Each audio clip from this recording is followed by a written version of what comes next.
cappuccino, ready to go.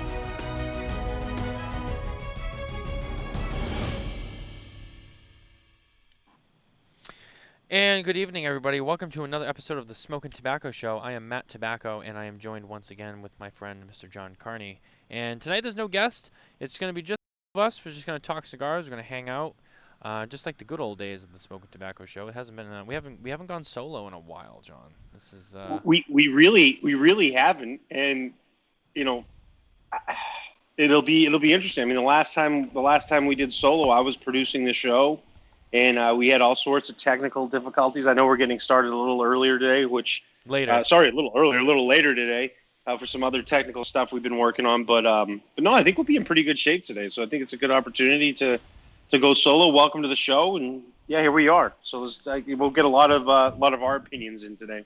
Yeah, and again, sorry for starting late to everyone. We had a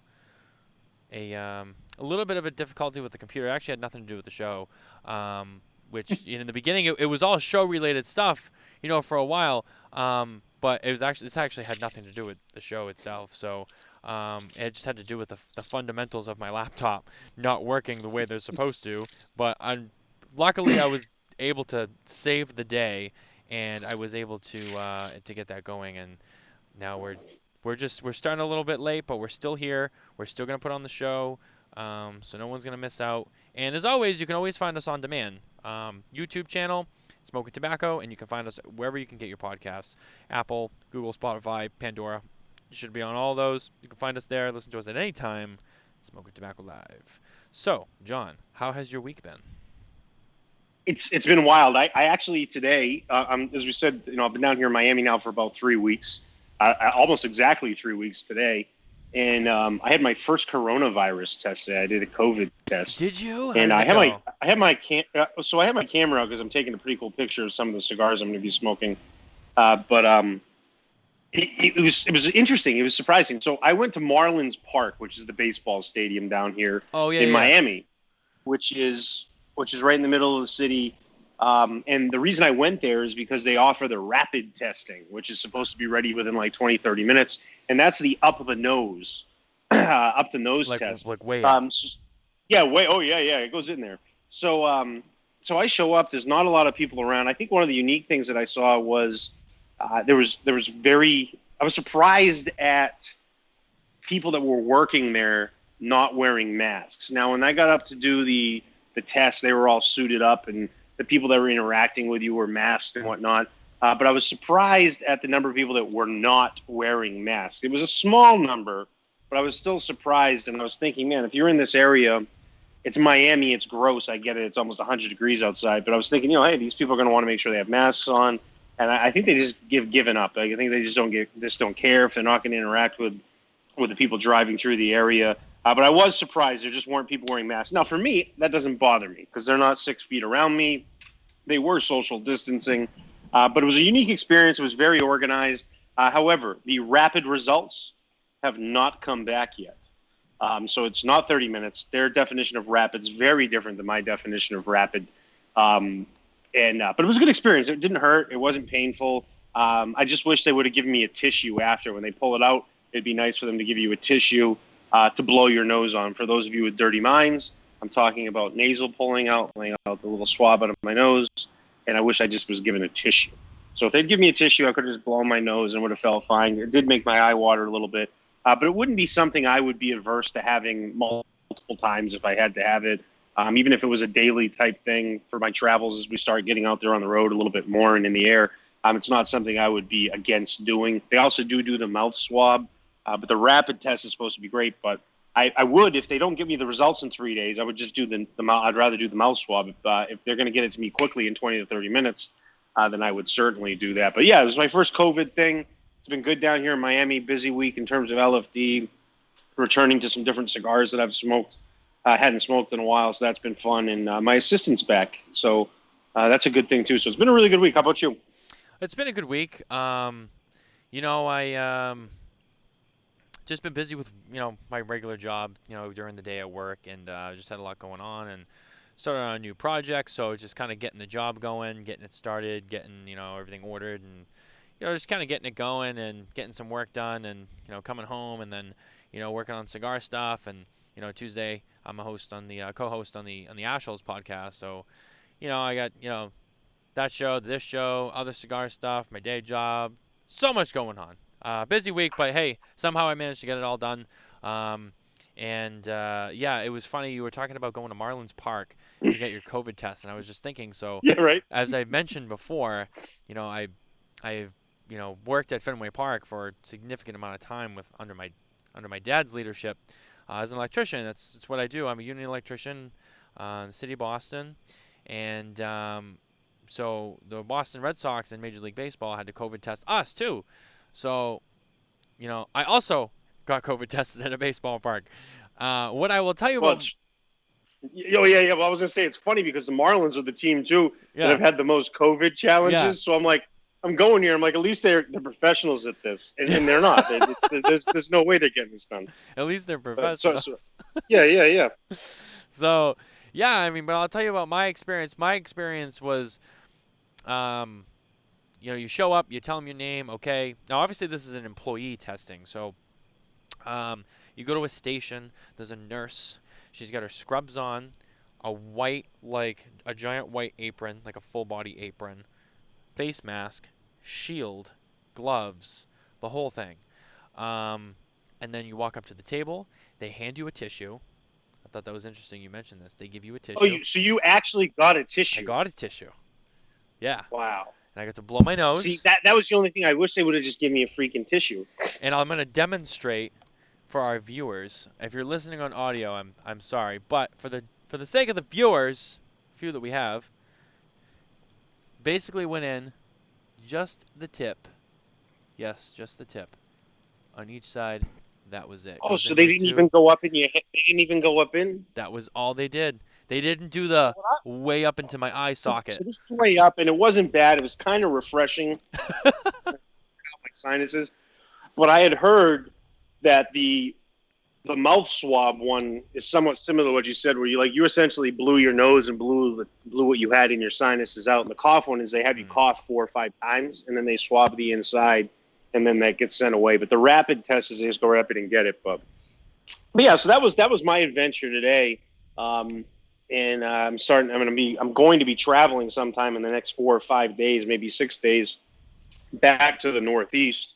So I will probably have another corona test this weekend. If I don't make it out by Saturday, I'll have to have that again because the Northeast has some strict travel policies for us Southerners. Yeah. So that'll be interesting. But as soon as I open my mouth, they'll know I'm not really from Florida, so it might work out well. But yeah, so I think it's time to let it, man. I'm not going to be eating dinner on tonight's show. I did finish that. That's what we could have blamed this on, is that we could have said that we were starting a little late because we were just Carney refused to not eat on the show, so we just started the show later, so we'd be done eating. So I did finish eating before the show today. I did have a steak and I had some wine, but right now I just made a chocolate. I call it a chocolatino. It's I use chocolate milk and I froth it, and then I put it in the decaf espresso. So I've got that going. I'm ready to start smoking a cigar. I want to find out what you're smoking before I tell you what I'm smoking. I think we're smoking the same thing. That's why I'm saying is I think we're accidentally smoking the same cigar. Do you want to tell him or do you want me to tell him? You can go ahead. All right. So, for you LFD fans out there, we're smoking LFD tonight, and we are smoking the Ligero, and if I don't pronounce it right, call me out. I don't give a shit. The El Granu. I believe that's how you say it. That was perfect, and you even got the accent. Yeah. And I am also smoking the Ligero, the El Granu, now, which is kind of a play on words. El is Ligero, so in the cigar El Granú, and it's got a little gold footband, which of course I threw away. But I don't really smoke this that often because it's a big cigar. It's a 6x64. It's a whole inch across. Granú means big balls. It's a slang term, essentially. That's Big what I was balls. waiting for. And I knew I wasn't planning on smoking this tonight, but I smoked one a day or two ago, and I'd messaged you about it, and I was like, dude, I just tried this cigar. I know it's a big ring gauge. I not just tried it. I just smoked this again for the first time in like 4 or 5 months. You got to try it. It's awesome. Like, it's a really good cigar, and I know you haven't tried it yet. Nope. So I was like, I know he's going to smoke this on the show. And then I did bring 2 Colorado Oscuro number 3s with me. Oh, but those are so good. But I had one of these today for lunch, and I just really liked the smoothness of it. And I was like, you know what? I'm going to smoke another one of those tonight. So I decided last minute. So, yeah, we were both smoking the same cigar this evening, which worked out great. So, John, we have a question from one of our friends at McAuliffe Cigars. Dan Thompson's watching with us tonight. Shout out to Dan. He actually has a question. He has a question for you, and it says, Carney, does a deep nasal COVID test improve your retrohale? Thoughts? Wow. By the way, I know that's kind of a joke, but I also know he's kind of being serious. And I don't know if Dan has had one. If you have had one, Dan, you'll know the answer to that question is absolutely. Clears it helps right the out. retrohale. I didn't. It was not uncomfortable, but when they stuck it up there, and I'm kind of nasally and I can't really retrohale. It really was excellent. I kind of felt like it kind of cleaned me out in reality. Like, they put it in my other nostril, and then about 2 minutes later, I was like, I wish they could have done it in both at the same time. I go, because I would have just felt very clear. So, and I'm still breathing more clear through my left nostril today. So I think it definitely helps with retrohaling. I'm not a retrohaler because it makes me sneeze. But yeah, the deep nasal COVID test is definitely I think it's definitely something that enhances your ability to breathe and, retrohale and enjoy a fine cigar and tap into that other, tap into one of your 5 senses at a higher level. But great question. And by the way, that comes from, I mean, I don't know if this is starting tonight or not, but McAuliffe is one of our new affiliate partners. They are? Which is nice. So that will be starting soon. We're happy to have them on board and appreciate their support and looking forward to smoking more McAuliffe cigars. And looking forward to doing it on the road. I travel a lot. So once I start traveling a little bit more, Texas is one of the places I go, which is their headquarters. So we could maybe do some on-site things when I travel and whatnot. Some Absolutely. different things with them too. So that would be a unique opportunity. So we're glad to have them on board. But yeah, El Granú. Yeah, really excited to have McAuliffe on board. Really excited to get a hold of the new A that came out from McAuliffe. That came out, I want to say it was last week that came out. And I heard a lot of good things. I haven't had it yet myself. We're hoping to get a hold of that very soon. We've been working on our passports. Nicole's really been banging out her passport right now. I got to get a little bit caught up on mine. But, yeah, really good stuff coming out of McAuliffe. And, we don't talk enough about them on the show, but my favorite McAuliffe cigar is that Leyenda No. 1. I love that cigar. It's fantastic. Have you had that? The Leyenda No. 1? I have. It's very, very good. Yeah. The McAuliffe that I smoked originally off quite a bit was I don't know if this is it's the one that came in a coffin. I think it's the Leyenda. It came in a little coffin. Yeah, I think that's the one. Yeah. But that's changed, and the Leyenda now is a different packaging, I believe. But that was the first McAuliffe I ever smoked. Actually in Fort Worth, Texas. So I really had enjoyed that, and yeah, so that's good. Again, I'm looking forward to trying some more of it. I really have 3 or 4 brands that I personally smoke, so this will be a good opportunity to try something else. And obviously, I have a lot of affinity to the people in the leadership in their company personally. And then in terms of the show, it's definitely something we'll be enjoying a lot more of. It's interesting, man. A lot of shit went down in the last week or so in the cigar business. Since we were on the show last week, we got the Nat Sherman situation that went down. We've got the FDA. Nothing really happened with the FDA, but there was a court hearing with substantial equivalency. It wasn't a ruling, but it looks like there's a ruling going to be coming soon on some different things. So there's a lot going on right now. It's exciting. If you enjoy watching news, and it's definitely a lot of news in the cigar world. And the cigar market seems to be pumping along quite well. Let's say the LFD, we've been busy. A lot of the people that I'm close with in the industry have been really busy, and the consumers have been smoking cigars, and it's just been a really busy time. There's a lot of shit that's gone down in the last couple of weeks to touch on and talk about. So There's as I another said, I thing. mean, the reason I brought that up is because the A from McAuliffe is actually one of the other new things. We're in new cigar season, so we got to kind of ramp this up over the next couple of weeks. And there's going to be a lot of new products hitting the market. Yeah, the another new thing that was announced today, and you can read more about it on SmokinTobacco.com, is that Steve Saka and Dunbarton Tobacco and Trust have announced that they are actually no longer taking in new customers, no new customer accounts, and a big part of that is Steve was quoted as saying was this is temporary, a lot of it has to do with the current situation in the world with the pandemic and all that, but he was afraid of if there's too many customers out there and there's too much demand, the quality of the product will go down, and I think that's a pretty big move. That's a pretty big move to say, you know what, I'm gonna have to refuse people so I can retain the integrity and quality of my product. What's your take on So, that? so this where me being on the show is kind of a bad thing for you because Steve Saka is going to do that, but saying and making it known and announcing it, and this has nothing to do with Steve. Yeah. Um, all that does is justify to his current retailers why there's a back order. Trust me, I'm the vice president of sales for a company that's the king of back ordered products, and the reason why you have back ordered products is because something sold faster than what you were able to produce or faster than you projected producing.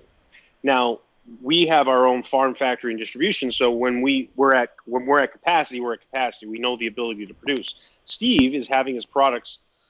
He's very deeply involved in it. I personally like Steve.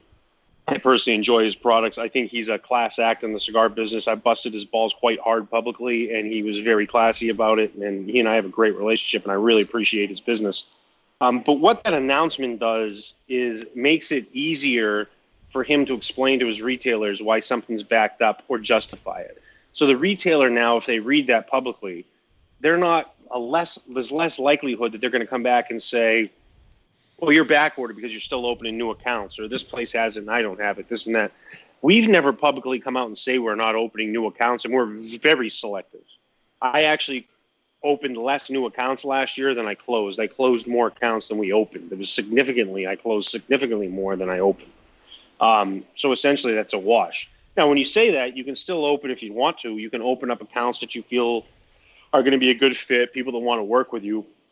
But that press release and is 100% accurate. But the main reason for doing a press release of that and announcing that is to make sure your retailers understand that you're not actively going out and opening accounts, that you're at capacity from what your projections were or what your ability to produce the product was. So that's really what that's about. And is that it's not BS by any means, but it's not just we're not opening new accounts or this and that.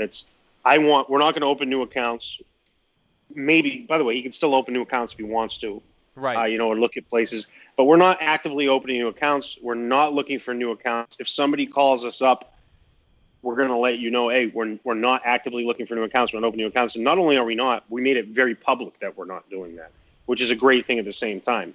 And I've weighed both sides. Do I say this or do I not? Because it would be, I would, at times I said I think I would. So what we do on our end is just use our best judgment. And honestly, we let people make a decision of what their opinion is of why we're backward or not. The reason you're backward is because people are buying this stuff. Right. Like it's like people say, "Oh, you have a back order issue." Well, it is an issue. It's a concern, but it's there because we're selling everything we make, and it's above our projections. So I do like that. I do like that on a public relations side. What Steve did, I think it's really good.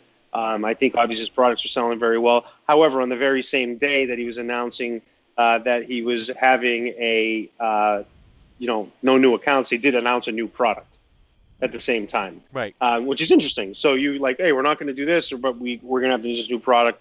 And I think that's probably by design. We're going to release this new product.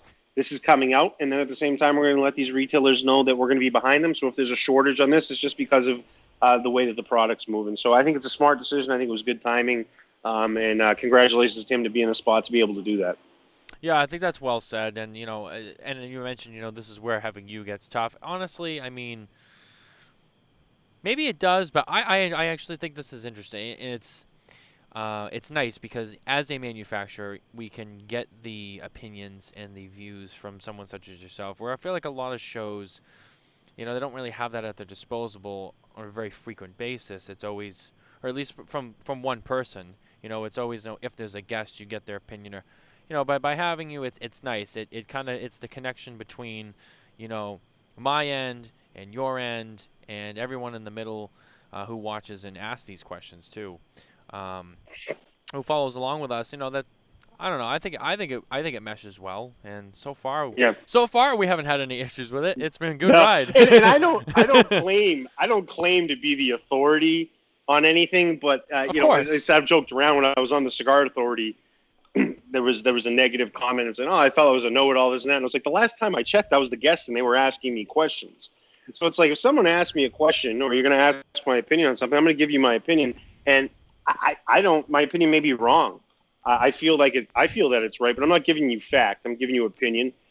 If I said it was fact and I was wrong, then that's a wrong situation. But very very rarely I'm going to give facts, and but I try to give an inside look on stuff, and not just look at an agenda and try to view it.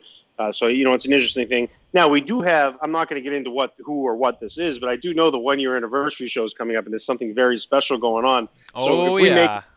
if I make it through that show, then we might be in a pretty good spot. I might be able to continue to stay on here for a while. So I Do mean, if that works, at that point that works. I mean, there's a Titan coming on. so you know who's coming on for our 1 year? Well, let me just say this first.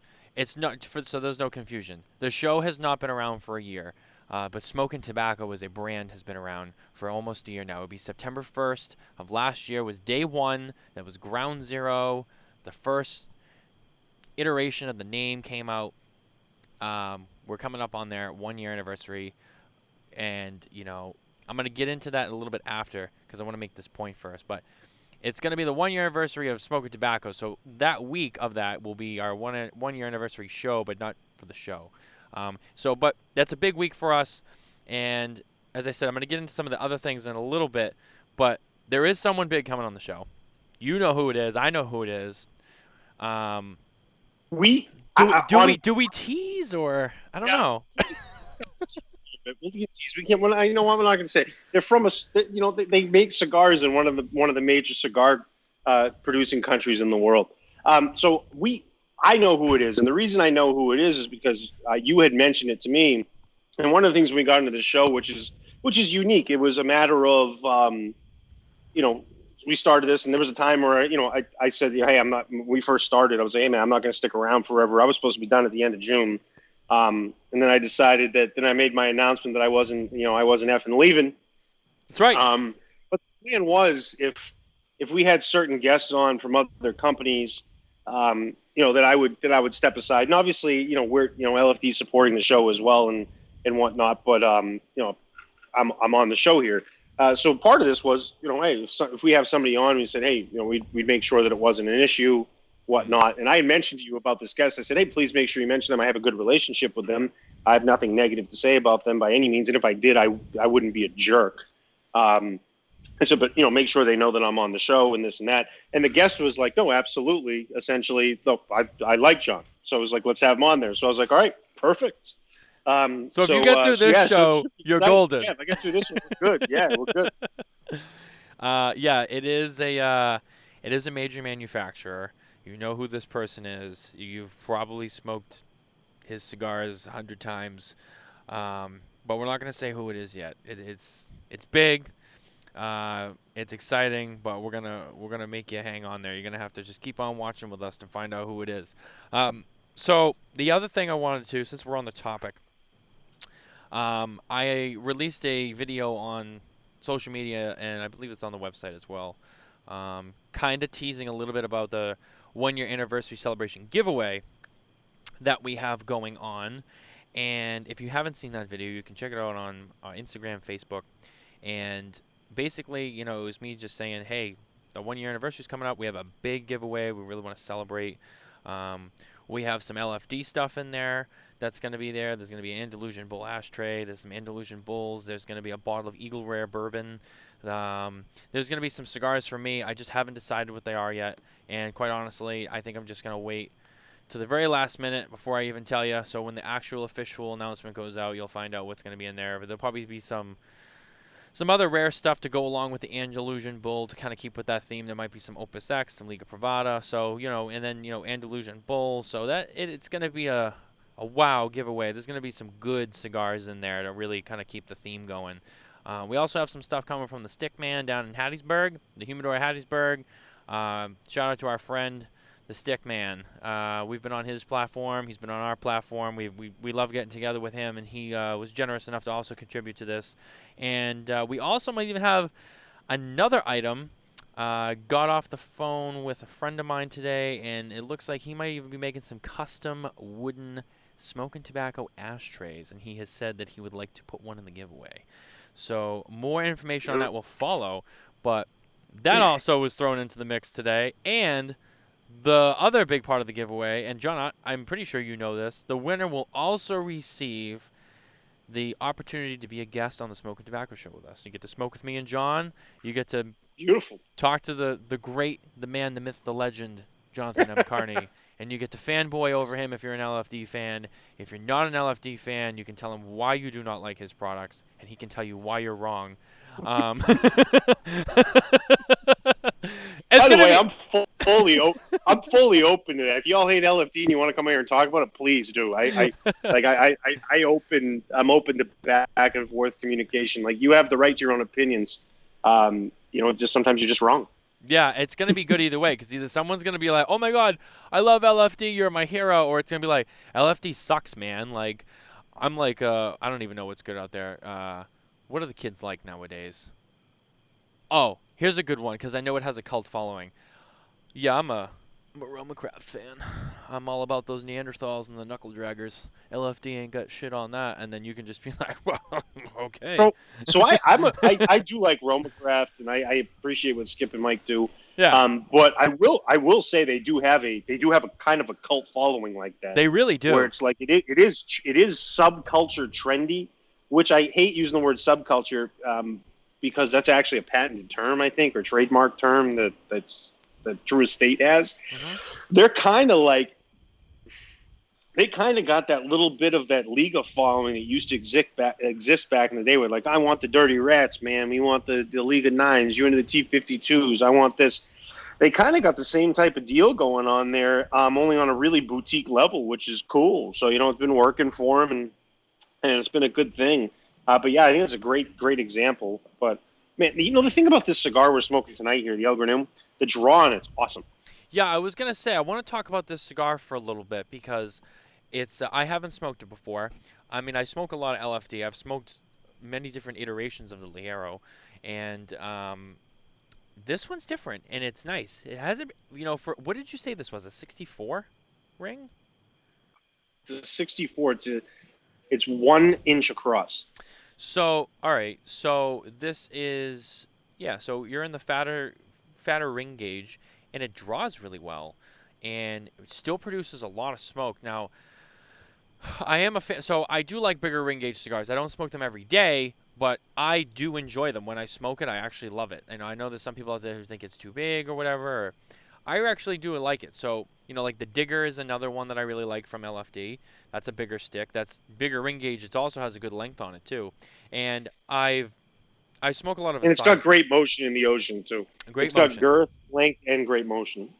And I also really enjoy the stuff that comes from Asylum cigars, the Ogre, the 6x80, which is a powerful cigar. But wow, talk about some beef. But yeah, that's a fun cigar to smoke.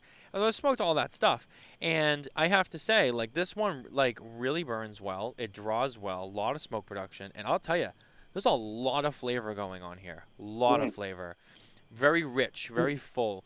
A little bit of spice in there. Definitely earthy. This is coincidentally, and I don't smoke this that often. Not because I don't like big ring gauge. I just don't smoke it that often for a reason. This is actually our 4th best selling SKU in the entire world. Really? Yeah. And number one And is the 700 Maduro, right? 700 Maduro. Yeah. And I don't tend to smoke our top 10 SKUs as frequently when I'm traveling because I'm in a retail shop, and the last thing and I do buy cigars when I'm out there of my own brand too. Mm-hmm. I will go and buy a cigar just to try it, smoke it, and sometimes I'll buy one because it's a really nice thing to have somebody come in and not just give you a cigar because that's my job, Right. but like, hey, I'm going to come in and this is what I got for cigars. What do you want to smoke from this cabinet right now? I'm going to buy it for you. Mm. So I do that off and on. As a little pro tip or whatever. I hate the word pro tip's one of my pet peeves. I hate that term. Hate it. I don't know why. It's just a tip. It doesn't need to be a pro tip. Just the tip. You don't get pro tips unless you're an actual like pro. Right. I guess I could say I'm professional or whatever, but I just don't like the term pro tip. It's tip. So get rid of the pro. It's just tip. Just the tip. But that's a nice thing to do. It's just a tip deep in the nostril. Anyway, so I do that off and on, and I'll buy stuff, but I very rarely do I buy like a 700 or Digger or chisels or things like that. So when I come back and travel less, or when I'm in Miami, I'm around cigars, or when I'm back down in the Dominican, which is a couple times a year at the most. I do tend to smoke these, or if there's an issue with something, I'll smoke a cigar. Even if it's just one issue, or say, hey, this cracked, I will smoke it. I had an issue a couple weeks back with the 700 Maduro, and it was an isolated concern. But I told the gentleman, I said, I'm going to have a UPS pickup slip sent. I had it sent to my house in Maine. This was a month ago, and I smoked 700s for like 3 straight days. I had like 5 or 6 a day, and I'd smoke half of them. So I tend to not smoke them unless there's a little issue, which is very infrequent. Or I'm down here in Miami, and the reason I'm smoking this is because we had a box. These come uncellophane. And we had a box that was broken. The actual box itself was broken. So we put it in our store out front. We have a little retail store. It's not very friendly as a retailer. We're friendly there. It's our warehouse, so it's always locked. Right. So if you're ever down there, you can buy cigars. But it's people are like, I want to come hang out at the place. And I'm like, I go, it's an office. It's like got 2 chairs in the front where you could smoke. I go, but like you'd sit there by yourself because I'm doing work. Yeah. So in the back. So we put a box of the El Granua out, and this is why I started smoking it. I was like, you know what? I just put that out. I haven't smoked that in a while. So yeah, I'm really enjoying it. The draw is nice. 6x64, so a really good smoke. And by the way, on another note, I got a really good story for when we talk sports later.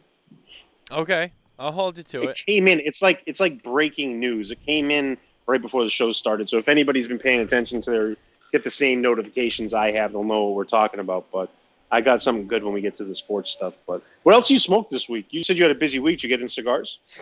Yeah, I got a couple of cigars in. I had a Perdomo 20th. That's a regular for me. I love those. I fucking buy those by the pallet. Always have plenty of that stuff in the house. It's just so good. It's easy to. It's flavorful. It's good quality. It's fantastic. On the Ashholes part, actually, yeah, let's get into this. So, actually. Wait, before I get into this, I just want to ask you one more thing about the El Granue. Because you brought up the box, and I actually saw the box this week. That's a pretty damn big box. So, and how many actually come in the box? It's 100. So there's 100 of these in a box. Yes. Here's the unique thing, though. It's 10 by 10 square. I mean, there's 10 cigars by 10 cigars, so it's 100 cigars. Right. Now, when this first came out, retailers like, oh, this is a big box. The way the box is designed, there's about 5 or 6 different ways. It has little sliders and stuff that you can display the box. Oh yeah. It fits in an 11. It fits by like a 10 3/4 by 10 3/4 space. I dare anybody to find one. There's no packaging in the premium cigar business that fits that many cigars in that type of footage in that type of area. It's a 10 by 10. It's 1 inch wider and the same and 1 inch longer than a Digger box. Okay, if you put 2 Digger boxes side by side, it's 1.5 inches wider and it's 1 inch longer. The El Granue box has 100 cigars in it. 2 Digger boxes side by side is 40. So in the same area, we fit 40 Diggers.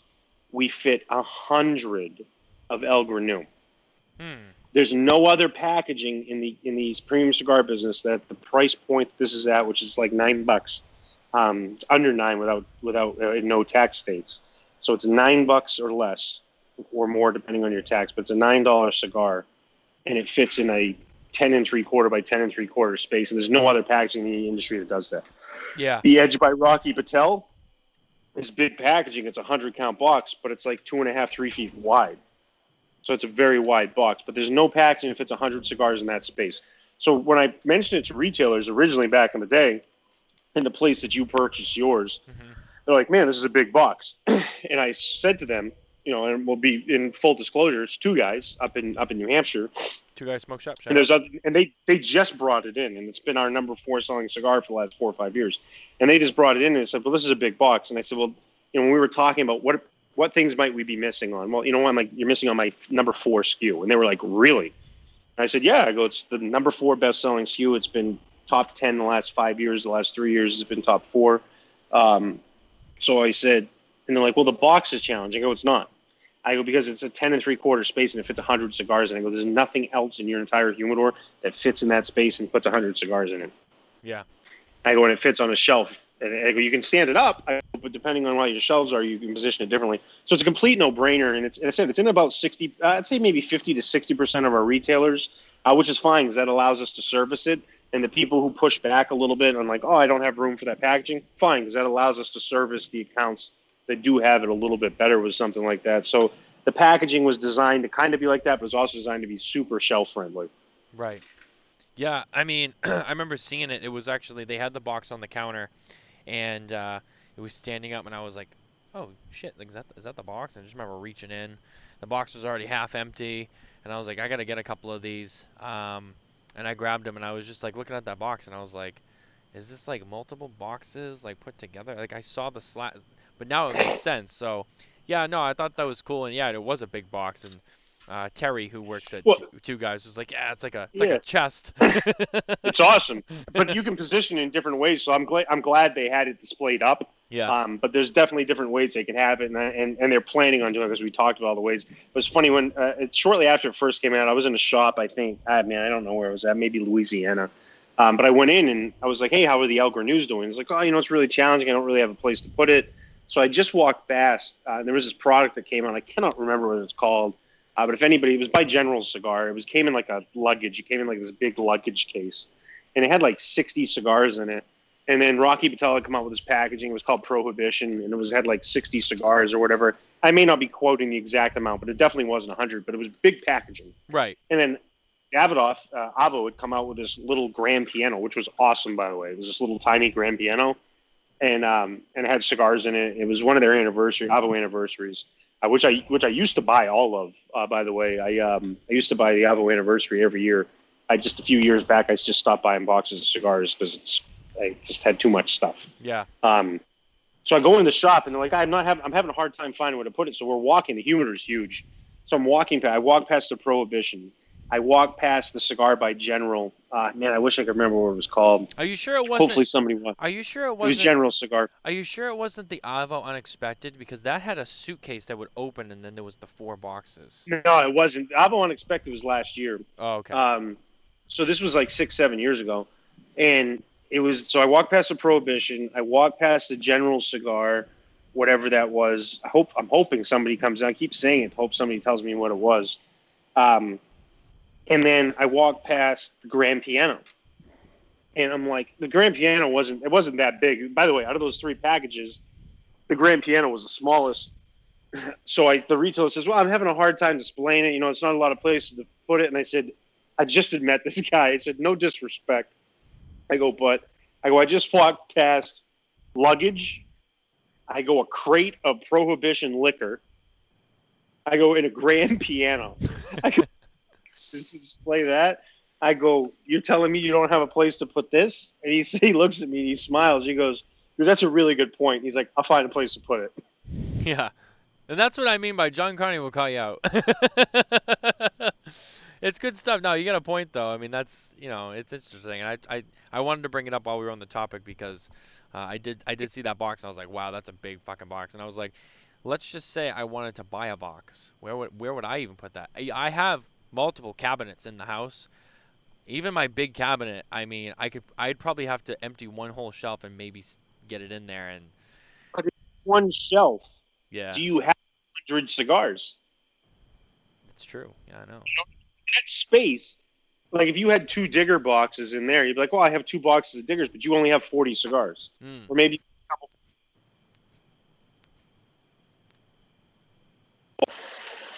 Sorry, it was something like little dialed in here. I got this new computer, so everything's connected now, and Oh, it's great. It cuts out, but yeah. So that's the point. Is yeah, it may be big in that space. That's it's filling up its space, and it pays pays for its rent. right. Um, I mean, it's like having an apartment building, and you can either have two-bedroom units in it. Say it's a 10,000 square foot place. You can have 5 2,000 square foot units, or you could have 10,000 square foot units in the same space. That's really what it is. So, actually, because I'm thinking about it now. So, what is the MSRP on that box? It's gonna be close to $900. At $9 a stick, you have 100 sticks. Maybe there's a Of box course, price discounts. of course, you asked me a question that I should know the exact answer to, and I don't. I mean, I have to be in the It's right ballpark, though, right? It's up yeah. there.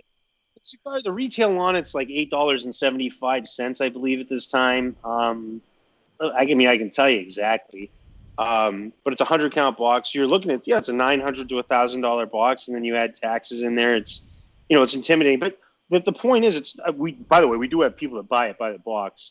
Um, by the way, it's 970 MSRP, Wow. and yeah, so it's a good smoke. But when you But think about it, you spend that much for 100 cigars.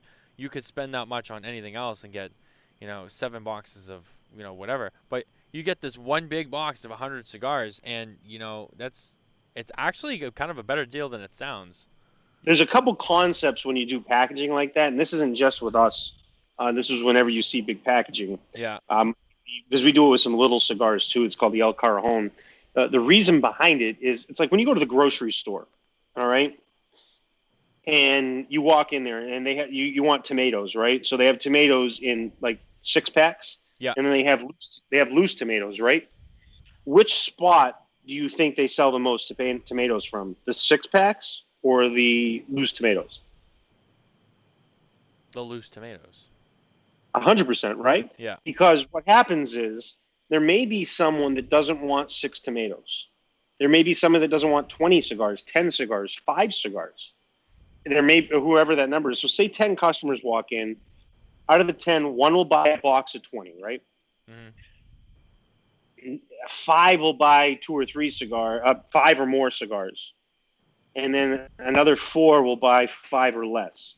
If you put it in 6, so in tomatoes, so there's people that walk in that'll buy 6 tomatoes. Out of 10 people, one person will buy 6. Out of the 10 people, 5 of that may buy 5 or more tomatoes, and then 4, but they won't buy 6, and then 4 will buy less than that, and they'll buy 5 or less, or 3 or less, or they might just want 1 tomato, maybe 2. So the concept is with big packaging is you still have packages that people can buy. You still have 10 count boxes, 5 count boxes, 20 counts, 30 counts, whatever. But the concept with big packaging is, and by the way, you still have people that might buy all the tomatoes no matter what they are, Yeah. just because that's what they are, right? Yeah. So when they are, that's what you find with El Granu. There's people that still like, yeah, I'll take the whole box, whatever. But that person's going to buy it no matter what the number is. But you end up buying more, and you end up not intimidating that other consumer by doing it that way. You go in, and so you get all 10 consumers. So you get the guy that's willing to buy it no matter what. You get the person that wants to buy 5 or 10 or more.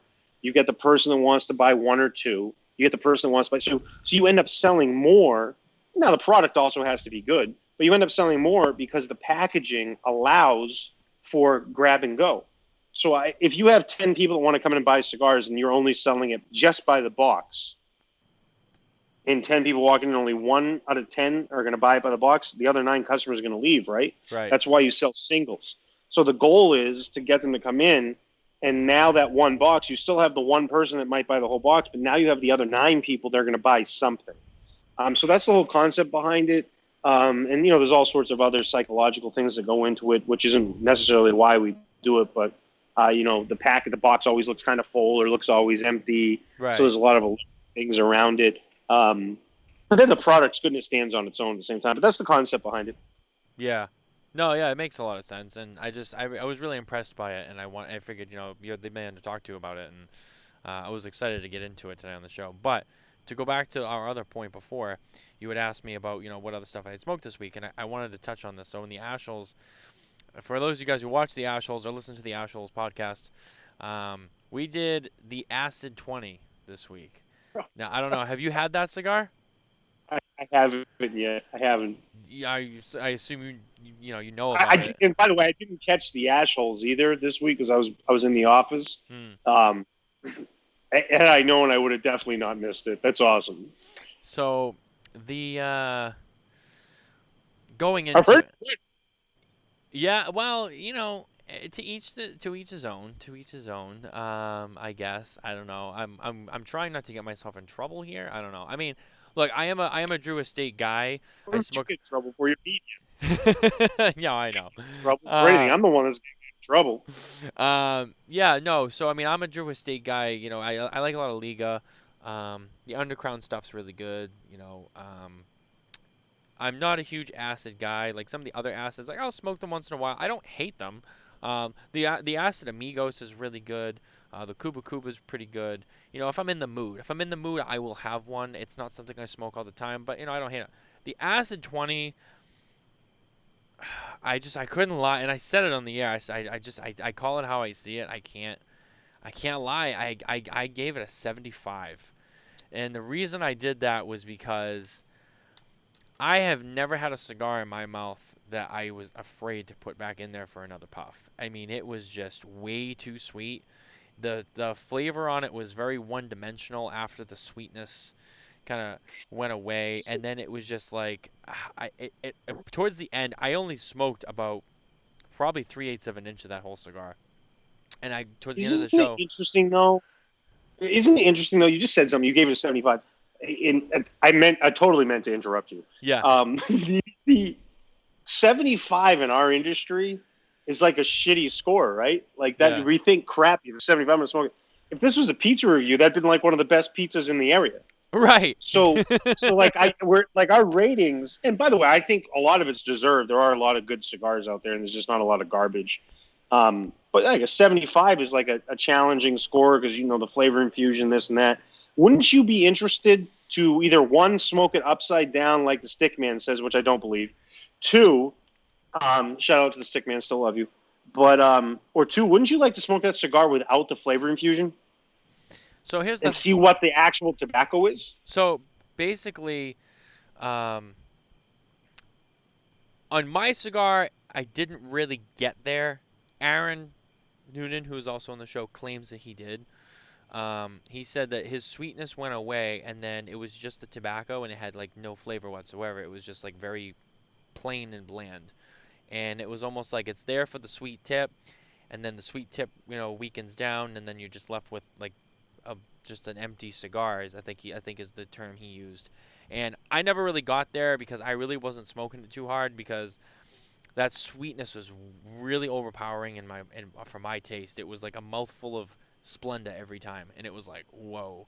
And I'll be honest with you, towards the end of the show, I was genuinely getting a little like sick to my stomach because it was too much for me, and I was like I just can't keep going. It's been rumored to me, and I haven't got into it because honestly, I just don't care. But it's been rumored to me that their blends are like essential oils, essentially, where they're using like essential oils and things. Which, when you said the taste, it's like tasting Splenda. Splenda has a different mouth feel than sugar. Right. And when you mention the Splenda thing, that makes me think, and I said this has been mentioned to me and rumored to me that it's essential oils Mhm. and things that they use. And I've always said, one of the main reasons these flavored companies want to not put like ingredients and things on their, on their packaging, where it's like, oh, we either want to be exempt or part of premium cigars, or we just, or that's what it is. They don't want to put the ingredients in. I always said the reason I want to put the ingredients is they don't want people to know what chemicals are in there or what their recipe is. And somebody gave me a really great point. I think it was Fort Worth, Texas, Paladin Cigars. I think it might have been, and I'm not outing him. He's a great guy. But he said, he goes, I've heard it's essential oils. He goes, which would not be surprising to me that they wouldn't want to show what the recipe is because then people could start using it. And I was like, you know what, dude? Matt, I never even thought about that. I go, that's a great point. I'm like, because essential oils are all natural. There's pyramid schemes with them that are accepted for health. So I've always wondered that. When you mentioned the Splenda thing, I was like, man, it's not like it's sugar. Exactly. It's not just sweet. Yeah. It's artificial sweet, but not at the same time. It's just intense. Yeah. Which I don't. If you've ever put essential oils in your mouth, it's very intense. Very intense, and that's 100% right. Yeah. I think Aaron even said that I said Splenda. It was like it's sweet. It's not like just white sugar or like genuine sugar. It's like a sweetener, an artificial sweetener. I think he said equal, or like sweet and low, and I was like, I'm getting like Splenda, and it's like it's sweet, but it's not sugar. It's almost like sweeter than sugar. You know what I'm saying? It's just it's it's intense, different. which would make me think of essential oil. Yeah. But another thing too is I've had people for years say this, and it's always been around it. And it's like, well, Drew Estate, the acids they're premium cigars, they just happen to be flavored infused. Then you know what? I want to smoke it without the flavor infusion, and I'll tell you how premium it is. Like I challenge anyone. If anyone can get me an acid that doesn't have flavor infusion on it, I want to see what the cigar is. I want to see how it performs. I want to see what the tobacco tastes like. And then we can talk about flavor infusion after. But everybody's always said that they're like, oh, this is a really good premium cigar. It just happens to be flavor infused. And I've even said it myself. And I agree with it. But, tonight, right in this moment, I want to smoke it without flavor infusion. Let me smoke that cigar without flavor infusion. And then we can talk about what the quality of the cigar is. And then we'll add the flavor infusion, and that's fine because people like that and whatever. And as long as it's legal, it's good. But yeah, I want to smoke that. So if anybody can make that happen, you can get your hands to get it on my hands to have an acid that has no flavoring on it. That's confirmed. That's actually what it is. It doesn't count if you're like, oh, this is this is a Connecticut shade or this is that, so it'd be close. So I want the exact cigar that they're going to flavor infuse. I want to know what it tastes like. It's a good point. I'd be curious about that myself. And yeah, it was just one of those experiences. It's a very rare experience for me to. I've had cigars that I've tried that I just didn't finish because I was like, it's just really not doing it for me. But I gave it a really honest effort. I smoked at least the first third, and then What's your least favorite cigar of all time? That Acid 20. Really? Yeah, it was that bad for me. And I'm not saying that like there's people out there who like won't like it because there are. What's your favorite acid? What's your favorite acid? Probably the Amigos. Yeah. Yeah, that one's a really good one. I like the flavor on that one. And then the So you're not just against acid. You just didn't enjoy no. And I said that from the beginning. I don't smoke acid regularly, but I will enjoy them. I don't have anything against them, and I think there's a time and a place or maybe a mood for them. I like the Amigos. I like the Blondie. I like the Cuba Cuba. Once in a while, yeah, I'll enjoy them. I don't think that they're horrible. They're smokable. It's different. It's a different experience. It's a different flavor, but it's not horrible. It's just that Acid 20, that particular flavor and that, whatever it did not sit right with me. And, a lot of times you hear people, like, on the Cigar Authority, they were talking about, I think Dave was talking about those two cigars. And we all know Dave. He smokes a lot of cigars. Only two cigars in history that actually made him sick. And it was more so because of their strength profile. This one was making me nauseous because it was way too sweet, and I just felt it was just kind of like, I don't know. And I was like, this taste is getting So Dave's unique in his profile. He also now is, he's one of the most experienced cigar smokers I know. Yeah. He also understands where he's at. Now, if he's smoking it for a show or whatever, it's fine. And he and I have a good relationship. So at TAA a few years ago, we had a cigar, and most of our cigars are stronger for him. But even though I've said, I'm on the record, I think his palate's getting stronger. Yeah. In terms of what he likes. But there was a TAA cigar, and this is pre-COVID. But I gave it to him, like, hey, by the way, if that gets too strong for you, let me know because I'll finish it. And he got like 3 minutes in, and he was puffing. We've talked about it on the show before. And he was like, yeah, this is too strong. Here you go. And I just took it and started smoking the cigar. And he was like, fine, whatever. And I'm like, in the COVID environment, I wouldn't do that anymore. But I was like, yeah, I just wanted to smoke the cigar, but I intentionally kind of gave it to him, knowing I was going to get it within 10 minutes. But I like for me, the acid toast was always one I really enjoyed. Oh, that's right. The toast. That is a good And one. I always like the acid one, which is, they say it's like wine infused. But that one, the acid one, for me, is one of the acids that tastes the most natural in terms of tobacco flavor. Mm-hmm. Mm. Struggling right now. I got the hiccups. Oh boy. I saw you making a face over there. I wasn't sure what it was. Yeah. Now I know you're fighting the hiccups. Hiccups. You want me to get Nicole to Hiccups. But pop on and scare you? I mean, I'll be fine. I can. Boop, there we go. oh, there they are. They're not contagious, are they? I don't want to start hiccuping too. No, I don't think it works that way. You good? Hold I'll be on. done in a second. Stand by, everyone. We're making sure John doesn't hiccup himself. Oh, there's another one. So I think I'm good. Okay, we can resume. So my least favorite cigar of all time is Onyx. Onyx. Really? Awful. Awful. It's disgusting. The so Old school brand. Terrible. the before with the acid 20, it was I actually don't remember. I don't remember which one it was, but it was an aging room. It was an aging room that I smoked probably for 5 minutes, and I went, ugh, I just can't do it, and I put it right down, and I was like, I gotta get something else.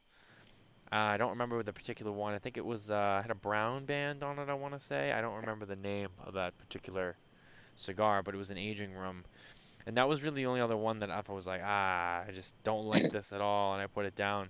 But generally, if I have a cigar I don't like, I'll usually finish it or smoke most of it, because I want to see how it changes. I want to see how the flavor, changes. I want to see how it burns, but only like on very rare occasions have I taken a cigar and went, no. Unless it's like a cigar that's really plugged and it's just not smokable, that's a different issue. That's a different story. That Yeah, isn't. That's performance, and that's not the overall in the cigar. And right. that's different. By the way, shout out. I don't know how to pronounce this, and I don't know if you guys saw this, but we got Benny Krina Benny from Kosovo Huh. on Wow. in the chat box tonight here in the comments section. So the Smokin' Tobacco show making its way to Kosovo, and he dialed in to watch the show, and now I have the hiccups. So are you saying that you got the hiccups from this guy? No, I'm not saying he got it, but like I don't think he came and watched me hiccup. Oh, so now you're letting him down. Yeah. Yeah. John Yeah. Carney is a hiccuper, apparently. But it's okay. You'll get through it. Just power through. It's, Well, and those people watching it means I need to shut up and stop talking and this and that, and that's what they'll say. If this was quarantine, or if this was a hacking gourmet, they'd be like, "Oh, Carney, you just need to shut up." So I'll just shut up now. apparently, so my mom is saying hiccups is a sign of COVID. They said last week, do not panic. Not sure what to believe today. So there you go. There's that too. I don't know. I mean, that could be a sign you are down in Miami, but Everything is a symptom of COVID. Everything. I mean, she did You know finish what I it mean? with "Don't panic" because I'm not sure what to believe. I mean, they have said, "Oh, this is a sign. This is a sign. If you fart the wrong way, oh, if you have a bad fart, that could be COVID." Well, okay, I have a bad fart every other day, so I Yeah. mean, And by the way, just because I'm saying that they don't know what's going on, I'm not saying that I'm not taking things serious. oh So yeah, give me some damn straight information. At this point, there's 5 million people that are tested positive here in the U.S. There's got to be some consistency, right? yeah, it has to be. I mean, Like out of the 160,000 people that died, God rest their soul, may they rest in peace. There has to be something in common. well, actually, there was one thing she was actually telling me is they said that people with and I know she'll clear this up for me, but people who had certain things in their blood, like for example, like if you had like a high ferritin level in your blood, apparently that caused more complications for it, and you were more at risk for death from it. I can't verify that. I didn't read that myself. It was secondhand information, but from what she apparently read, something along those lines. So I guess like they found more deeper stuff like that, not just like little symptoms, like more stuff that people have. I guess there was a common trend of people with certain things in their blood that caused them to have a harder time with COVID-19. But again, I didn't read that, so I can't say exactly and accurately, um, what it said. But yeah, so I mean, and I think as time goes on, we're still new with this thing, relatively speaking. For example, like AIDS has been around since the 80s. We've come a long way since then. This is something that has just really started for us this year. So there's going to be research on this for years to come, and they'll find more and more and more, and I'm sure they'll narrow it down, and we'll get to a day where we know exactly what happens and what causes it in X, Y, and Z. So, you know, it's just a waiting game. It's just a waiting game for now, and we'll get more information when the time comes. And cutting in and out of here, buddy. What are you doing? Well, you know what? I just got this new computer, and it's got the fast processor, so I can do all sorts of cool stuff in my background. I'm not going to do it right now, Mm. but I didn't realize I could do that, and I was hiccuping, so I went mute, Yeah. and I just wanted to protect the integrity of the show. So I'm about halfway through the smoke. I say big stuff that happened this week since the last show. Nat Sherman, big deal in the cigar business. A lot of people talked about it. Michael Herklotz is a good personal friend of mine. I think he's a great personal friend of a lot of people in the cigar business, which is a sign of a really good person. When a lot of people call you a friend, it doesn't mean people who don't have a lot of people to call them good friends aren't good people. But when you have somebody that the vast majority of people call you a good friend, that's a great thing, and that's something you should be proud of. And I know he's truly himself. He's very authentic. So I hate to see it end for the effort that he put in. I think his career is going to be. This is just the next step in his career, which is great. But he put a lot of work in that brand, and it's sad to see that go. And it was a New York City staple. It was the upper echelon and the top tier of premium cigars in New York City, which was one of the used to be the epicenter of premium cigars in the United States, just because of the cultural background. A lot of Dominicans, Yep. a lot of Nicaraguans, Colombians, Puerto Ricans of all different cultures. Big Latin culture up there, and cigars are big in Latin culture, obviously, because most of it comes from Latin countries, or Caribbean countries. Same thing, similar situation. Um, so that was a big deal. That's closing. I think the writing was kind of on the wall with that. If you've been following it, it just wasn't a priority for Altria. But it's still sad to see that go. And I'm not sure if you were ever a big Nat Sherman smoker. There's a lot of brands of theirs that I did smoke, and we did business with them in their retail outlet.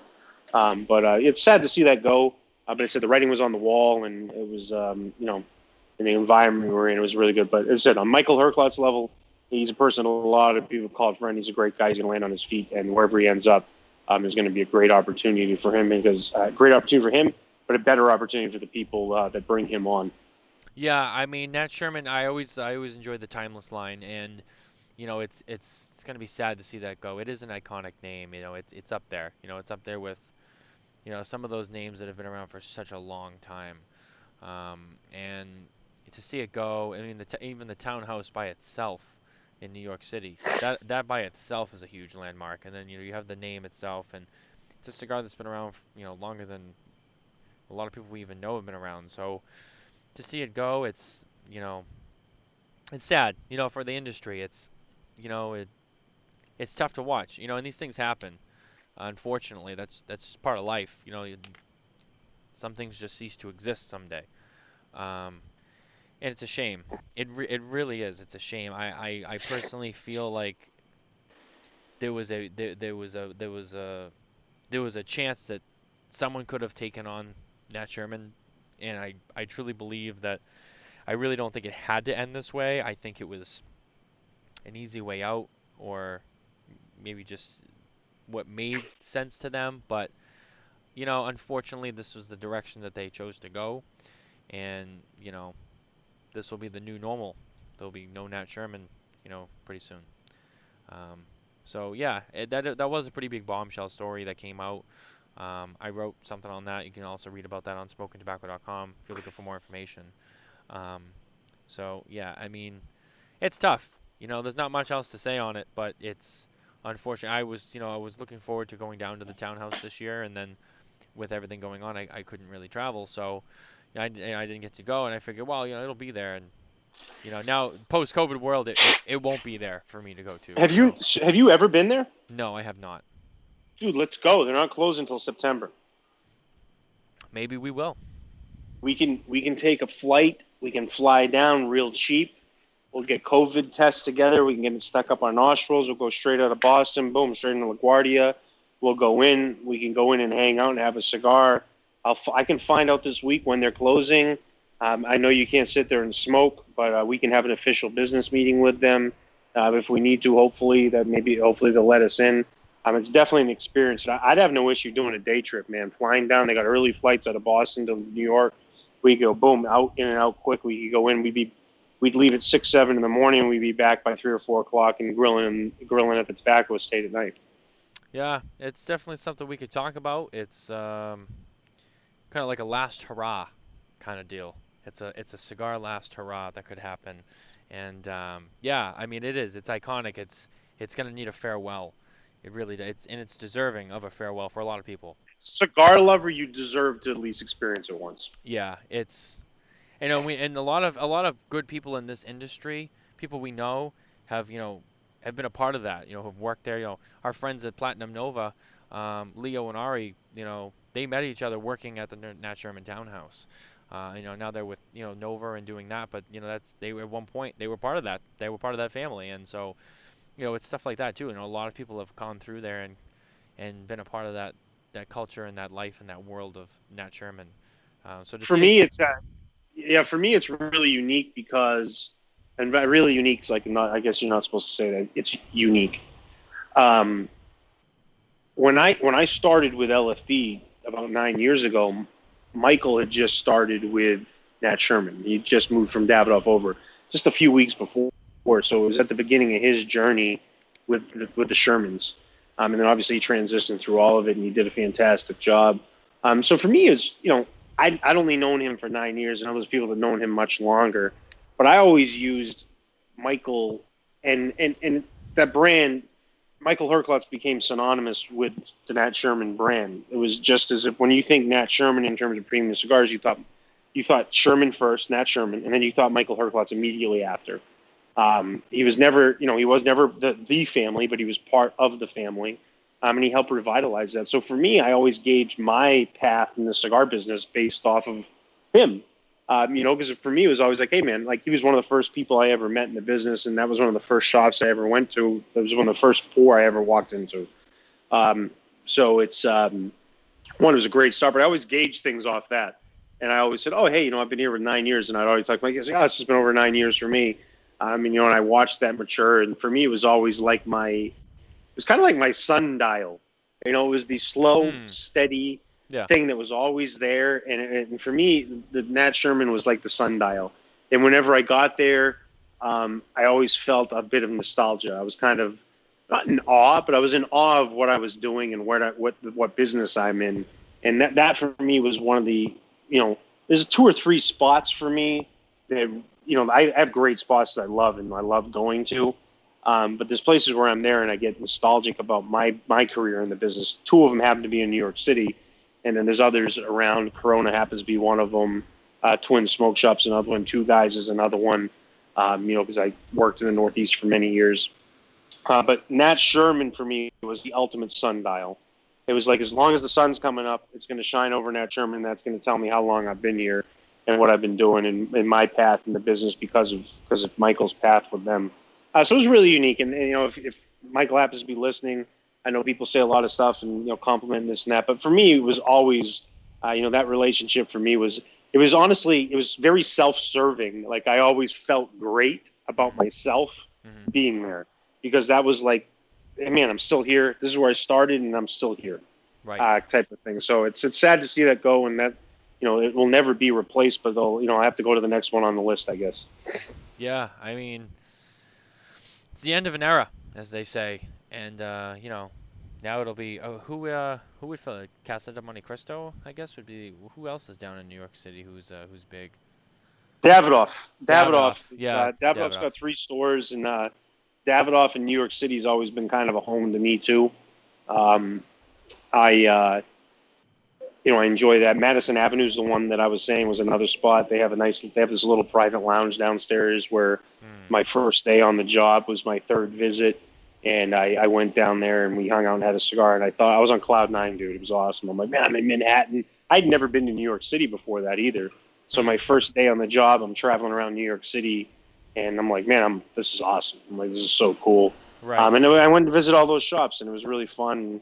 I hate to see any of them go, and especially Nat Sherman, just because it's such a beautiful, beautiful place. And for me, it was a special place. And just me personally, that was a big, big spot for me. Yeah. Yeah, it's a shame, and it will be missed. And unfortunately, it probably won't be the last. Eventually, someone else will go, and that's just like I said, it's part of life. Things come and go. Um, you know, but other than that, I'm looking at you know some of the other stories that we had put out. We talked about Steve Saka. We talked about McAuliffe coming out with a new A. We've talked about, um, obviously Nat Sherman, and just a whole bunch of things. Like you said, it was a big week for news, and it's also a time when um, a lot of stuff is coming out, as we've seen. A lot of new products coming out right now. Do you guys have anything new coming out right now for LFD, or all your releases Oh, kind of we out? we do. We got a couple. No, we got some new stuff coming out. I can't talk about it right now, and I will be for anybody that's in the actual media here. I will be very fair with this. Like, Smoking Tobacco will not be releasing information before anybody else. We'll be very fair across the board and consistent with that. So this will not be an outlet for. It'll be in some insider information, but this won't be an outlet for leaking news or anything like that. As much as Matt would love it, and I would love to give it to him because obviously we have a good friendship. That's why we're doing this. But this won't be an outlet for me to expose and leak things by any means. So yeah, we will have some new products. We've got at least 2 new products coming out. One's entirely new from the creator and the brand itself. It's LFD product. But then we have another product coming from somebody who's made cigars before, Hmm. and then we've got a couple new packaging things we're doing, some changes with some different packaging, and we just launched the LFD shop, which is swag. It's for apparel. It's not cigars. It's not ever going to be cigars. We don't want to be in the cigar retail business. We're in the manufacturing and wholesale business and distribution. But yeah, the LFD shop just launched this last week.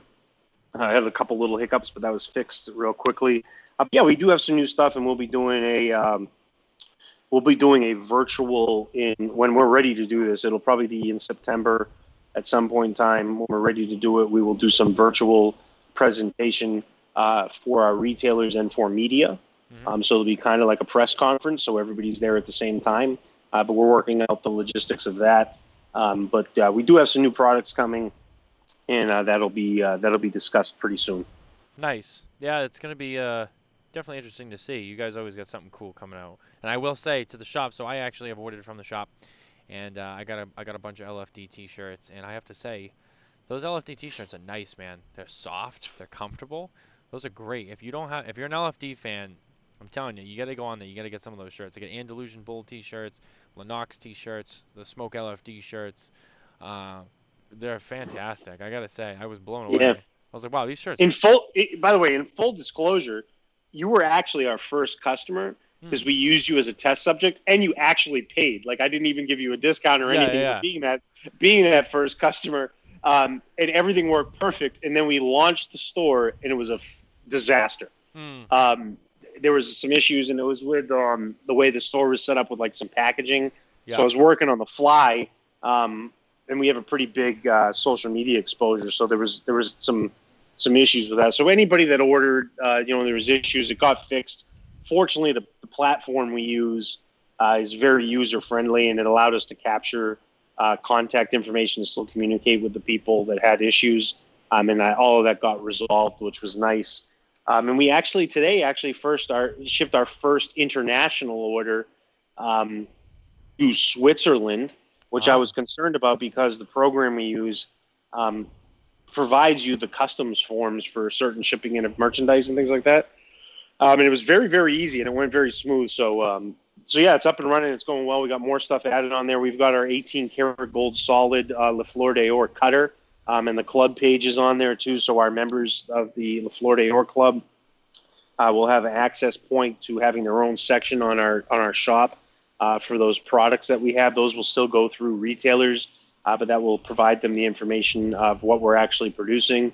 So yeah, so it's been pretty cool, and it's the third online store that I've launched in the last 5 months, and it was by far I wasn't prepared because the first two I launched didn't really have customer bases yeah. prior.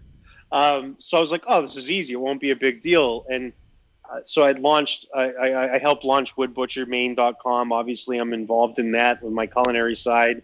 And that's going great with the Wood Butcher.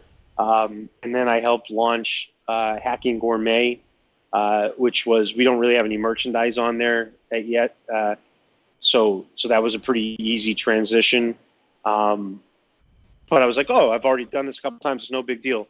I didn't forget, but I overlooked the fact that we have 26 years of a reputation worldwide.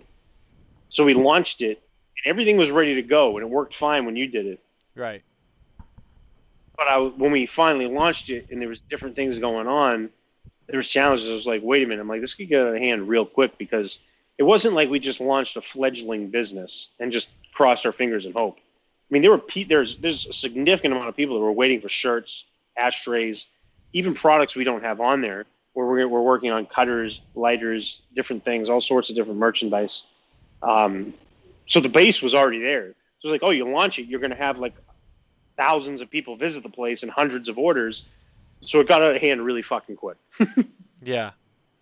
Yeah, I was actually on the shop page a little while ago, and I saw the gold cutter on there. That's pretty cool. Those are limited to 88 pieces, I believe I read. Yeah, and they're fully customizable. So we can make it and do whatever you want. We can put whatever jewels you want. We can engrave it any way you want. We can laser etch the gold.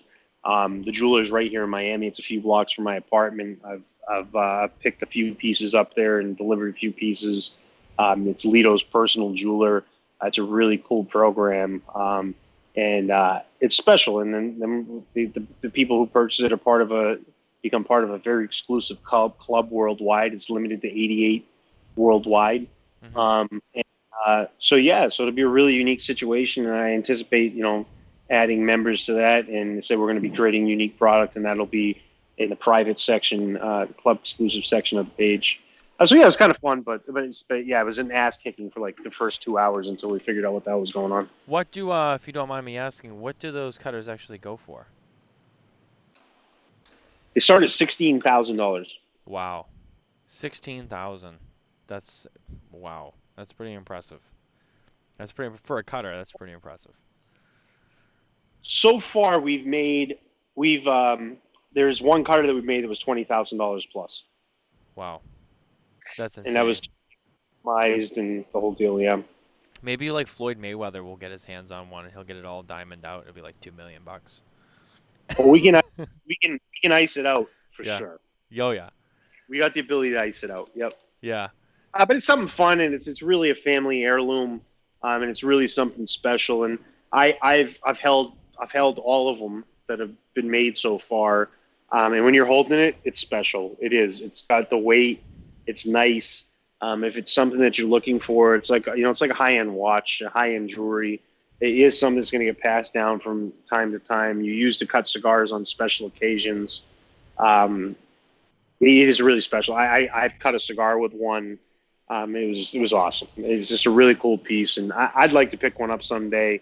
And it's just a fun piece, and it's just really nice. It's just a nice, really nice, really tasteful piece. And I'm not going to buy it till I feel like I'm responsible enough not to lose it. But every time I've been into the jeweler, and it's funny, people think we don't just get it. It's really personally made. The jeweler's right downtown Miami. Like I go and pick them up. Lido goes and picks them up. Tony goes and picks them up. Inez goes and picks them up. We really are hands-on with it. It's not just like, oh, it's made and then shipped to you. Like, it's hands-on. Like, we're going to the jeweler, talking to them. I talked to a jeweler way more than I ever thought I would in the last year just because of these pieces. So it's really, really nice stuff. So that actually does remind me. We're gonna get into our sports segment here, brought to you by Are we in Platinum. overtime? Are we in overtime? We are in overtime. We're in overtime, and it's the time for sports. Brought to you by Platinum Nova Cigars. Platinum Nova, make Nova big. So you had mentioned earlier in the show that you had some great news, and I can see you're getting tickled right now because you're like, "Oh, here we go. So good. It's your time So to good, bro. shine." So good. It's your time to shine. So, oh, we don't have. Do we have a soap review for tonight? We don't have a soap review, but we have a meme. So Oh, I'm a big meme guy. okay. No soap review tonight. I just want to. I before when I do the next soap review, I want to make sure that it's organized and we have some screen artwork to throw up. Mm-hmm. I really want to get the soap reviews more organized. So before I do them again, which will be probably next week, I want to have a good format and make sure we're on the same page and we actually get the ratings and can really get it good. But Yeah. I do have a unique meme here. I have a Okay. unique meme. My sister just sent this to me. This is at Southerns on Instagram or Twitter. It says, the disturbing lack of time travelers arriving to stop 2020 from happening suggests we never actually invent it. Wow. Think about that for a second, right? I'm trying There's this to. great Yeah. show on Netflix called Travelers. Mm-hmm. I suggest people watch it, and they're there to stop bad things from happening, and it's a great show. I'm also in love with the female star of it. Her name is Mackenzie Porter in real life. She's a country music star. Love her to death. She's engaged. I think she's actually married now. Still love her. That's fine.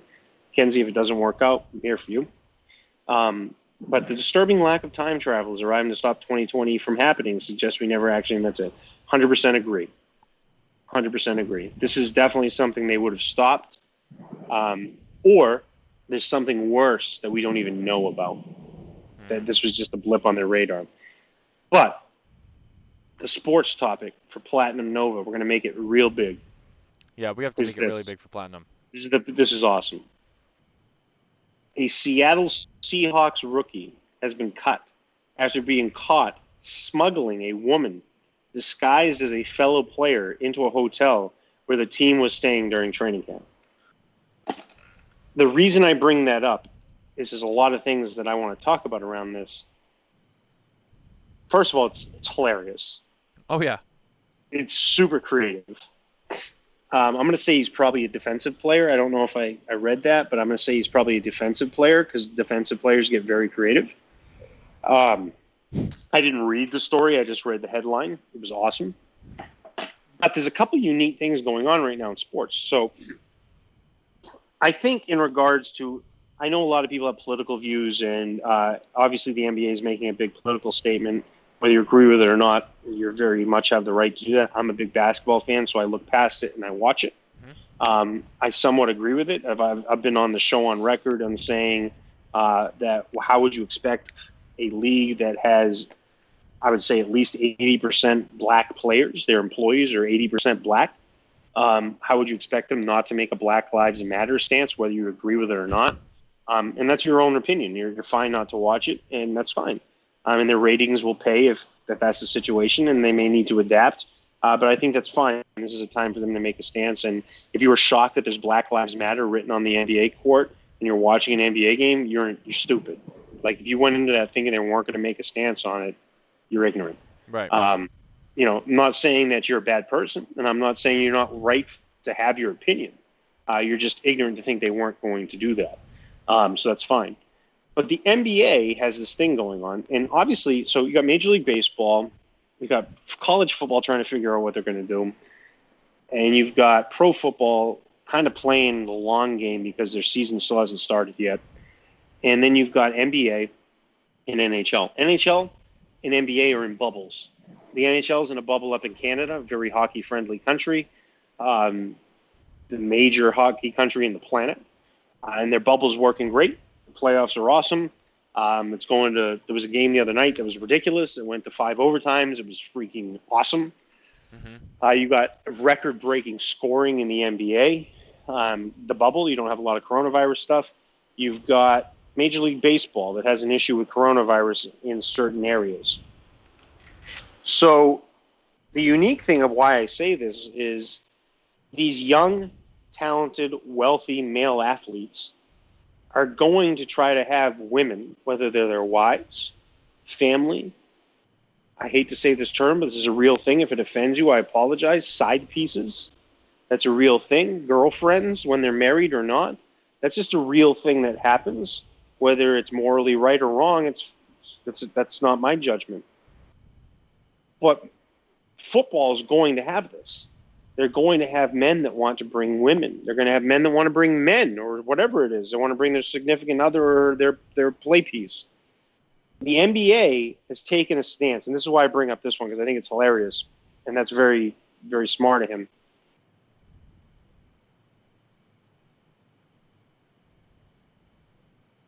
I think we might have lost you there.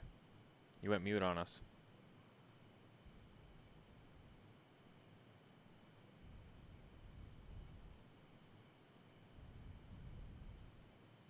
Oh. I can't hear anything he's saying.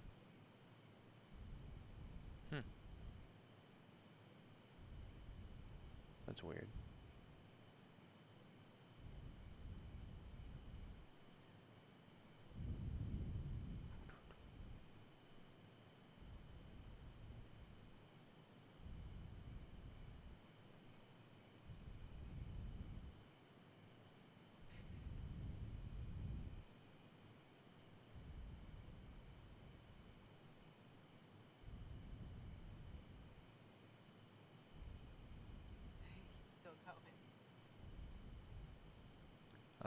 Yeah, I'm not sure.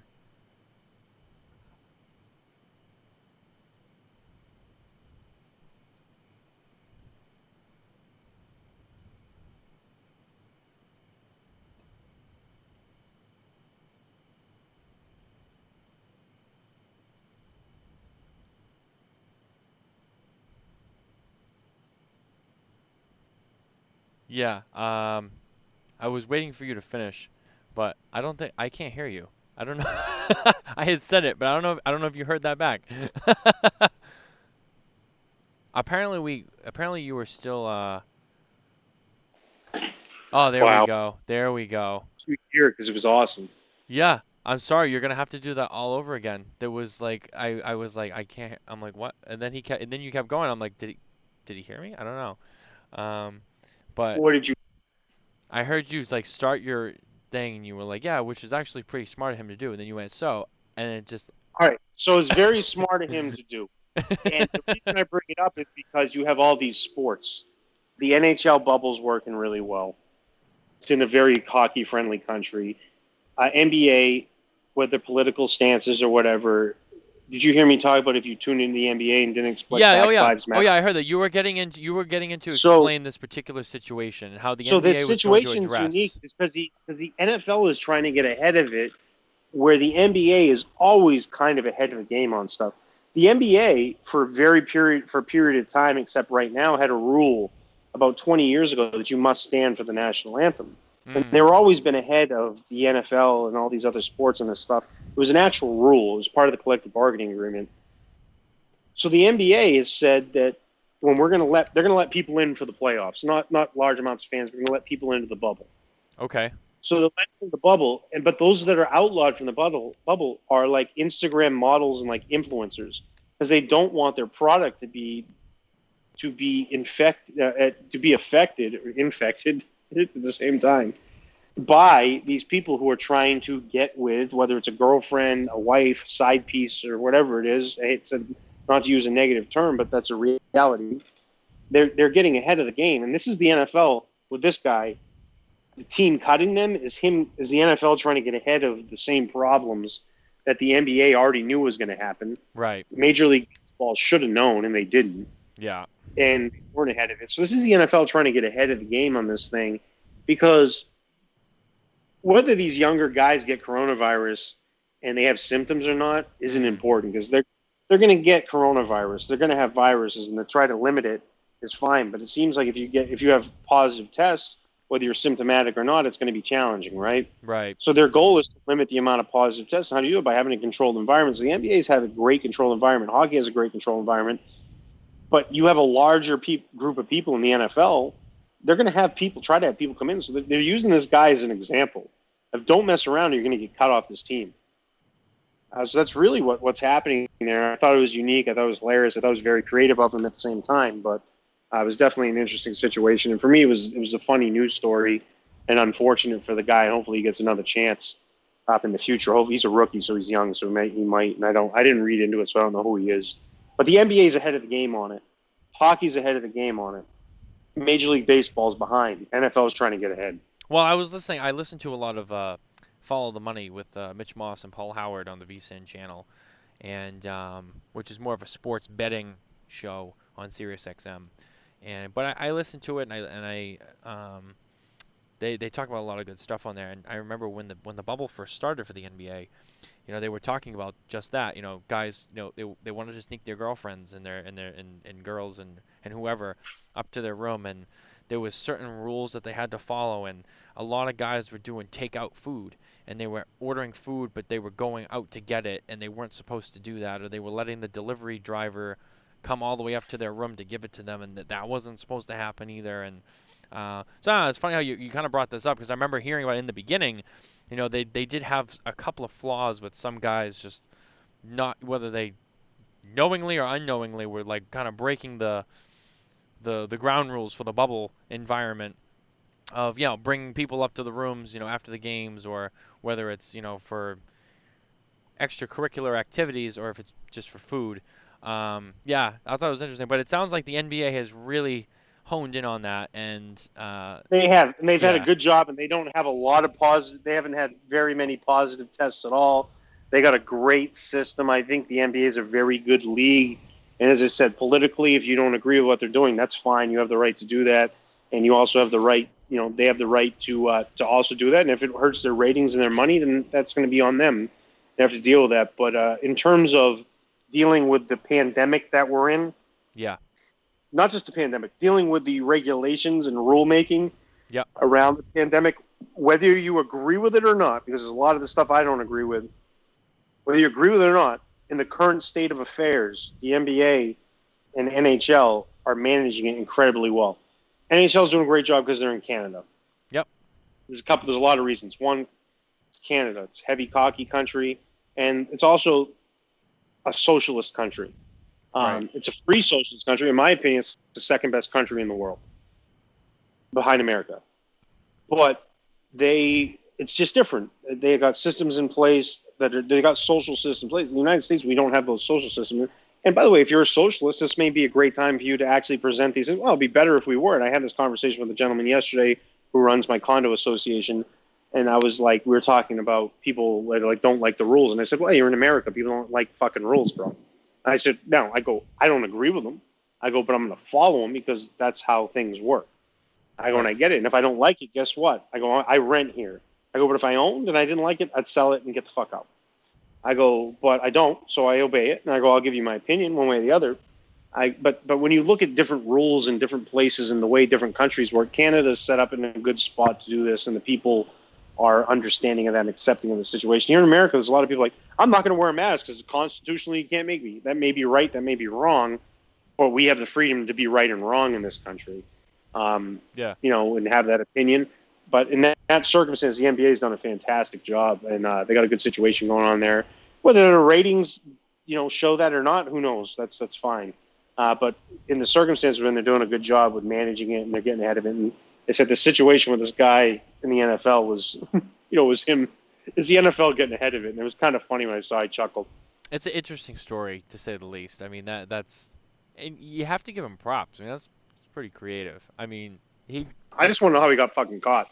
yeah, it sounds like he put in some serious time and effort into that attempt, and you got to give him props. That was pretty. It was sounding like it was pretty well thought out, and to get caught, like yeah, I almost want to know how he got caught, because it almost seemed like he was golden. He was set for success, but Yeah, and the way I think of it too like in my head, I know this wasn't the circumstances, but when he said he disguised her as a player, all I pictured in my head was like him sneaking her into the hotel in shoulder pads and like a Seahawks uniform. Oh, that's Like what I that's what I pictured too. pictured.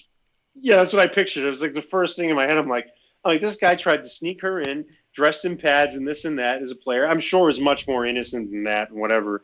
But it was so funny because that was the visual in my head. I was like, man, this guy dressed her up in pads and brought her in the hotel and just didn't think to get caught. And by the way, I got to read the story. Maybe he did, which would be even more hilarious. And he's not as clever as I thought he was. Yeah. But that was what was in my head. And so for me, that was the coolest sports story of the week, really. What I actually thought was interesting is, speaking of Major League Baseball, I read a story that says that they were considering the possibility of doing a bubble for Major League Baseball just for the playoffs in October. Um, Probably because, I mean, well, the NBA and the NHL obviously are just in playoffs now, and they're probably assuming it'd be easier with, less teams in a smaller format to put them in a bubble, especially if they're anticipating an uptick by October again. Well, by the way, everybody wants to do bubble now because the word bubble that the NBA, used and hockey has done, it's worked, right? It So has. if you're trying to sell continuing on the sport, you want to sell it with things that work. Right. So you want to say, hey, we need to create a Major League Baseball bubble. We need to create an NFL bubble. We need to create a college football bubble, which some leagues around the country are trying to do, like in college, like SEC football. SEC football is going to happen this year. They're just going to play each other, so it's going to be like the SEC bubble, right? Right. So they're all get ready to hear the word bubble all over the place, and that's because it worked for the NBA. It's true. Now I know And the that. NBA is much easier to create a bubble. You got like fucking 15 players. Well, some of the college football stuff has been canceled. I know the Big Ten was canceled, um, which was another news story this week, and so that's unfortunate. What's your take on that? There may be Big Ten fans watching, but the Big Ten hasn't been relevant in terms of the national championship for like 2.5 decades. So it's the fact they're not playing. I mean, it doesn't really affect the overall part of college football, Yeah. the end result. But I mean, you're looking at teams like Michigan, Ohio State, Michigan State. There's big teams not playing. The Pac-12 not playing. Like USC's not going to play football this year. Yeah.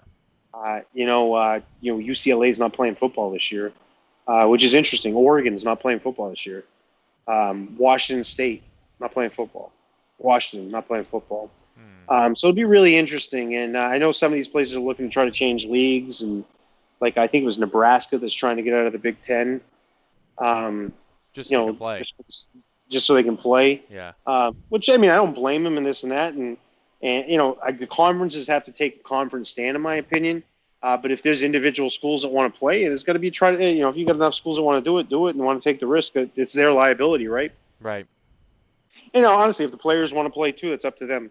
I think Nick Saban, who's like to me is like, it goes Bill Belichick and Nick Saban, and best coaches of all time in any level of football. Yeah.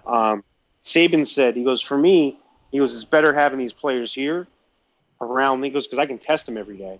They can get tested. I know there's not going to be this. I know there's not going to be that. They're in a more secure situation. They're in the Alabama bubble. Roll Tide. So I kind of agree with that to an extent. And when you do make that decision, I think you got to look at it as you're willing to have some people get sick in your little bubble.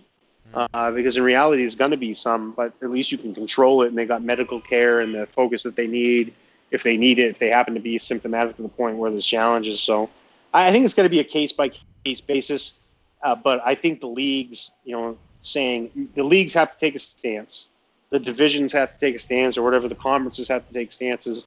But if the individual schools then want to play, that's their decision to do. And, I've sort of people like, oh, the Nebraska should be thrown out of the Big Ten if they do this. Well, you know what? I mean, I don't think they should. If they want to do it, they do it, and they got to take the liability, whether it's the right decision or not. We'll get to look at that at the end of the day in hindsight. So I don't know. I think anything revolving around this to have some sort of a plan to establish some sort of a normal life. There's not a new normal anymore. There's not going to be the old normal. There's just going to be reestablishing what you do that had some resemblance of both of those things. Having some sort of a game plan is not a bad thing, whether it's whether it's staying in your house for the next year, which I think is crazy. But if that's part of your plan, fine. But you got to have a plan. You got to have an end game. Like it can't just be I'm going to wait until somebody tells me what to do. There has to be an end game to this, and there has to be a plan. And you got to be willing. You got to be willing to accept consequences for the decisions that you make, and weigh that decision making. For me, I've made the decision in terms of cigars. When I start traveling more, I'm just gonna become. I'm gonna get COVID tests all the time, man. I just know it. I'm gonna be getting COVID tests. I'm gonna be staying until I get a positive test. I'm gonna stay away from my family. My parents. I'm not gonna see my grandmother until they say it's okay. Before I fly somewhere or I fly in a state, I'm gonna make sure I had a negative COVID test. They're free tests all over the place. So part of my new normal is I'm gonna get COVID tests all the time. I'm gonna have probably 5 tests in the next week and a half. Yeah. No, that's So smart. that for me is to help me keep safe. I'm not scared of getting it. I'm not scared of dying from it. I don't want to die. I don't think I'm going to. The odds say I'm highly likely and unlikely to die from it. But I am going to make sure I protect myself, and that's part of my new normal. And these people are going to make those decisions, right? That's true. And I think that's really well said, and that's a good game plan for you to have. I mean, it's very responsible, as you continue to get back on the road and to travel. And Well, and the solution's not staying where you're at, yeah, because that's stagnant. Keep moving forward. So you got to have a plan to move forward. And whether part of that plan is staying where you're at for 9 months, that's still a step in the right direction, or 2 months, 1 month, whatever. But you got to be aware of other people around you, other people's decisions, other people's thoughts, other people's concerns. But for me, that's my new life is getting COVID tests. yeah, absolutely. We are getting towards the end of the show tonight, and it's been a great show. We've covered a lot of ground here today, and a lot of good topics have come up. And but before we sign off, closing remarks, John, I'm going to throw it to you. No, we have a guest, but I'm just going to throw it to you first. And anything you want to throw out there before we close up the show? I mean, I think I've talked like 70% of the show, so I think I've got it all out. Okay, as long as you feel confident about that, I'll take the lead from here. So, guys, thank you for watching tonight. Thank you for tuning in. Thank you for listening to John and everything that he has to share with us. And we appreciate it as always, though. Thank you, John, for being here with us. And big giveaways coming out soon, so keep your eyes peeled for it. We're gonna have that together very shortly to celebrate our 1-year anniversary here at Smokin Tobacco. As always, you can find all of our episodes on YouTube on our YouTube channel, and you can find us everywhere the podcast can be found. I do have one thing to say. Okay, what is it? So coming in September, in conjunction with Wood Butcher Maine, Hacking Gourmet, LFD Cigars, Crown Head Cigars, we will be launching a virtual event session. It will be involving woodwork, cigars, fine steaks, and wine. And it will be we'll be pitching. We'll be starting with a retailer in Maryland called Tobacco Leaf of Jessup, Maryland. Okay. And that'll be September 24th.